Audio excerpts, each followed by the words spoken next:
दोस्तों, एक 30 साल की महिला वो अपने 20 साल के भतीजे के साथ कांवर लेकर पैदल ही बोलबम जाने के लिए वो अपने घर से निकलती है।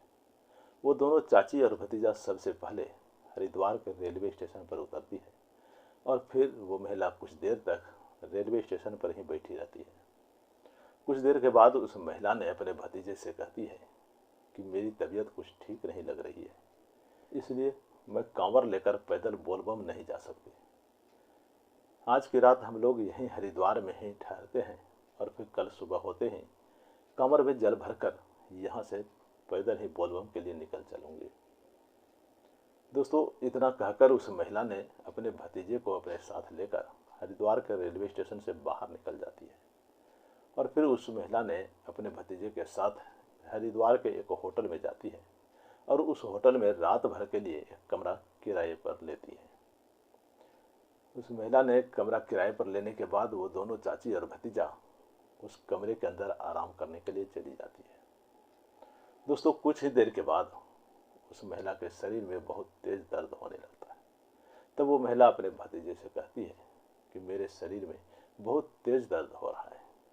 इतना सुनते हैं उस महिला के भतीजे ने अपने बैग से एक तेल की बोतल निकालते हैं और फिर वो अपने चाची के शरीर पर तेल लगाकर वो तेल की मालिश करने लगते हैं। दोस्तों, तेल की मालिश करते करते उन दोनों चाची और भतीजे के बीच में कमरे के अंदर एक ऐसी घटना घटती है जिसे जान करके आपके होश उड़ जाएंगे। तो आइए जानते हैं क्या है पूरी कहानी इस वीडियो में। लेकिन उससे पहले हमेशा की तरह आप सभी से हमारी बस एक छोटी सी रिक्वेस्ट है कि अगर अभी तक आपने वीडियो को लाइक नहीं किया है तो वीडियो को एक लाइक कर दीजिए और आप हमारी ये वीडियो कहाँ से देख रहे हैं अपना नाम और अपने सिटी का नाम कमेंट बॉक्स में ज़रूर लिख दीजिए। और जो लोग हमारे चैनल पर पहली बार आए हैं वो चैनल को सब्सक्राइब करके बेल आइकन का घंटा ज़रूर दबा लीजिए ताकि हमारे चैनल पर आने वाली हर एक वीडियो का नोटिफिकेशन आपको सबसे पहले मिल सके। तो चलिए देर ना करते हुए कहानी की तरफ बढ़ते हैं। दोस्तों, आज की जो ये कहानी है ये कहानी शुरू होती है एक छोटे से गाँव से। उस गांव में एक पति और पत्नी बड़ी प्यार से अपने घर में रहते थे। पति का नाम पिंटू होता है जो कि सेंट्री का काम करते हैं और पत्नी का नाम रोशनी होती है जो कि घर में चूल्हा चौका का काम संभालती है। दोस्तों, रोशनी की शादी को हुए करीब 2 साल बीत जाते हैं लेकिन रोशनी को कोई भी बच्चा नहीं होता है। तब रोशनी ने एक दिन अपने पति पिंटू से कहती है कि मेरी इच्छा हो रही है कि हम दोनों पति पत्नी एक बार कांवर लेकर पैदल ही बोलबम चलती हूँ। हो सकता है कि बाबा की कृपा से हमारे घर में भी किलकारियाँ गूंजने लगे। दोस्तों, अब पिंटू ने अपनी पत्नी रोशनी की जब ये बात सुनते हैं तो वो भी खुशी हो जाते हैं और फिर पिंटू ने अपनी पत्नी रोशनी से कहते हैं कि बस इतनी सी बात है, चलो हम दोनों कल ही कांवर लेकर पैदल ही बोलबम के लिए चले जाते हैं। दोस्तों, अब पिंटू की इस बात को सुनकर के रोशनी पूरी रात नहीं सोती है। वो अपने लिए और अपने पति पिंटू के लिए रास्ते में खाने पीने के लिए पकवान बनाती है और फिर सुबह होते ही पिंटू और रोशनी दोनों पति पत्नी अपने घर से कांवर लेकर पैदल ही बोलबम जाने के लिए निकल जाती है। दोस्तों, दोनों पति पत्नी पूरी श्रद्धा के साथ कांवर लेकर पैदल ही बोलबम जाते हैं और फिर पूरी श्रद्धा के साथ दोनों पति पत्नी ने बाबा भोले को अपना जल चढ़ाते हैं। दोस्तों, वहाँ से जब पिंटू और रोशनी वापस घर आते हैं तो उसके करीब 9 महीने बाद रोशनी ने एक बहुत ही प्यारे से बच्चे को जन्म देती है। दोस्तों, अब यह देख करके पिंटू और रोशनी के मन में भोले बाबा के प्रति और भी श्रद्धा बढ़ जाती है। तब पिंटू ने अपनी पत्नी रोशनी से कहते हैं कि अब हम दोनों पति पत्नी हर साल अब बाबा को जल चढ़ाने के लिए पैदल ही कांवर लेकर बोलबम जाएंगे। दोस्तों, अब रोशनी ने जब अपने पति पिंटू की इस बात को सुनती है तो वो भी खुश हो जाती है और फिर वो दोनों पति पत्नी साल पूरी श्रद्धा के साथ कांवर लेकर पैदल ही बोलबम जाने लगते हैं। दोस्तों, इस तरह से पिंटू और रोशनी दोनों पति पत्नी 3 साल तक लगातार कांवर लेकर पैदल ही बोलबम जाते हैं। इस साल जब सावन शुरू होता है तो पिंटू को एक बड़े से बिल्डिंग की सेंटरिंग करने का काम मिल जाता है। दोस्तों, अब उस बिल्डिंग के मालिक ने पिंटू से कहते हैं कि तुम जल्दी जल्दी से सेंटरिंग कर दो ताकि मैं अपनी बिल्डिंग का आगे का काम शुरू कर सकूं। मैं इस बिल्डिंग में फैक्ट्री खोलना चाहता हूं। दोस्तों, अब पिंटू पूरी लगन के साथ वो उस बिल्डिंग में सेंटरिंग का काम करने लगते हैं। लेकिन दोस्तों, बिल्डिंग इतना बड़ा होता है कि सावन निकलने वाला हो जाता है, लेकिन पिंटू के उस बिल्डिंग का सेंटरिंग का काम पूरा नहीं हो पाता है। तब एक दिन रोशनी ने अपने पति पिंटू से कहती है कि लगता है कि आप कुछ भूल रहे हैं। दोस्तों, तब पिंटू ने अपनी पत्नी रोशनी से कहते हैं कि नहीं, मैं कुछ नहीं भूलता हूँ। मुझे याद है कि सावन में कांवर लेकर बाबा को जल चढ़ाने के लिए पैदल ही बोलबम जाना है, लेकिन मुझे एक बहुत बड़ी बिल्डिंग में सेंटरिंग करने का काम मिल गया है। अब उस बिल्डिंग के मालिक ने हर रोज़ हमसे कहते हैं कि जल्दी से तुम अपना सेंटरिंग का काम ख़त्म करो ताकि मैं आगे का काम शुरू कर सकूं। उस बिल्डिंग के मालिक को उस बिल्डिंग में फैक्ट्री खोलना है, लेकिन मुझे लगता है कि अभी सेंटरिंग का काम ख़त्म होने में करीब 10 से 15 दिन और लग जाएंगे। तब तक में तो सावन ख़त्म हो जाएगा। लगता है कि इस साल मैं कंवर लेकर बाबा को जल चढ़ाने के लिए बोलबम नहीं जा सकूँगा। दोस्तों, अब रोशनी ने जब अपने पति पिंटू की इस बात को सुनती है तो रोशनी ने पिंटू से कहने लगती है कि ये तो ठीक बात नहीं है। जब हम दोनों पति पत्नी हर साल बाबा को जल चढ़ाने की कामना कर चुके हैं, इस साल क्यों छोड़ देंगे। आप जैसे तैसे करके उस बिल्डिंग के मालिक को समझाइए। जब उस बिल्डिंग के मालिक ने समझ जाएंगे तो हम दोनों पति पत्नी कांवर लेकर पैदल ही बोलबम चली जाऊंगी।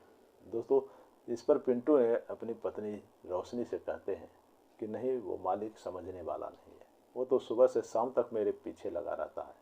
अगर मैं उस बिल्डिंग के मालिक की बात को उठाकर बोलबम चले जाएंगे तो हो सकता है कि उस बिल्डिंग के मालिक ने सेंटरिंग का काम किसी और को दे देगा, फिर ये काम मेरे हाथ से निकल जाएगा।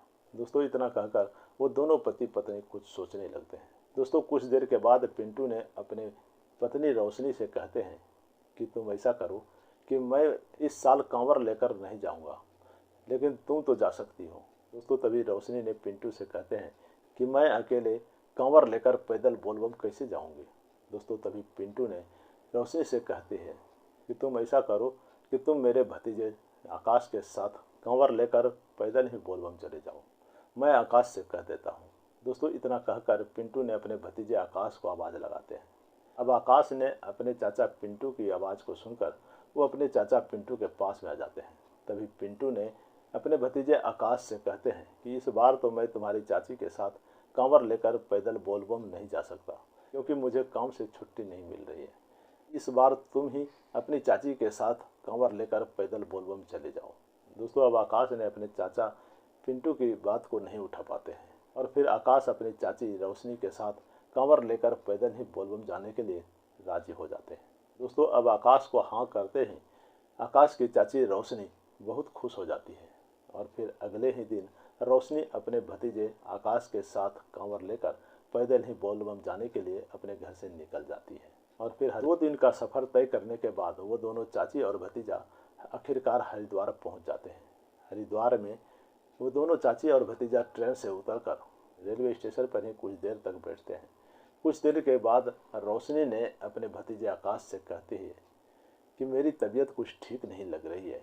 मैं ट्रेन में काफ़ी थक चुकी हूँ, जिसके कारण कि मैं कांवर लेकर पैदल बोलबम नहीं जा सकती। आज हम लोग यहीं हरिद्वार में ही ठहरते हैं और फिर कल सुबह होते ही यहाँ से कांवर में जल भरकर पैदल ही बोलबम के लिए निकल चलूँगी। दोस्तों, जब रोशनी ने अपने भतीजे आकाश से ये बात कहती है तब आकाश ने अपनी चाची रोशनी से कहते हैं कि क्या चाची यहीं रेलवे स्टेशन पर ही ठहरेंगे। दोस्तों, तभी रोशनी ने अपने भतीजे आकाश से कहती है कि नहीं, हम लोग एक होटल में एक कमरा बुक कर लेंगे और उसी कमरे में रात भर आराम करेंगे। दोस्तों, इतना कहकर वो दोनों चाची और भतीजा रेलवे स्टेशन से बाहर निकल जाते हैं और फिर एक बड़े से होटल में जाते हैं। उस होटल में रात भर के लिए एक कमरा बुक करती है और उस कमरे में दोनों चाची और भतीजा आराम करने के लिए कमरे के अंदर चली जाती है। अब वो दोनों चाची और भतीजा उस कमरे के अंदर आराम करने लगते हैं। दोस्तों, आधी रात के समय में रोशनी के शरीर में बहुत तेज़ दर्द होने लगता है, उसे बुखार चढ़ जाता है। तब रोशनी ने अपने भतीजे आकाश से कहती है कि आकाश, मेरे शरीर में बहुत तेज़ दर्द हो रहा है, तुम थोड़ा मालिश कर दो। दोस्तों, तभी आकाश ने अपने बैग से एक तेल की बोतल निकालते हैं और फिर वो अपनी चाची रोशनी के शरीर पर तेल लगाकर वो मालिश करने लगते हैं। दोस्तों, मालिश करते करते रोशनी के इतना तेज बुखार हो जाता है कि वो कांपने लगती है। दोस्तों, अब आकाश ने जब अपनी चाची रोशनी को कांपते हुए देखते हैं तो आकाश ने अपनी चाची को कंबल से ढक देते हैं, लेकिन कंबल से ढकने के बावजूद भी रोशनी की कपकपाहट खत्म नहीं होती है। दोस्तों, अब यह देख करके आकाश बहुत चिंता में पड़ जाते हैं। तब आकाश भी कंबल ओढ़कर अपनी चाची के बगल में लेट जाते हैं। अब वो दोनों चाची और भतीजा एक दूसरे के संपर्क में आने के कारण आकाश अपने आप को रोक नहीं पाते हैं और फिर आकाश ने अपने पैंट से पलक निकालते हैं और वो अपनी चाची के सॉकेट में लगा देते हैं और फिर आकाश ने अपनी चाची के सॉकेट में अपने पलक को हिलाने लगते हैं। दोस्तों, अब आकाश को ऐसा करते हुए बहुत अच्छा लगने लगता है। अब उधर उसकी चाची रोशनी भी चार्ज होने लगती है।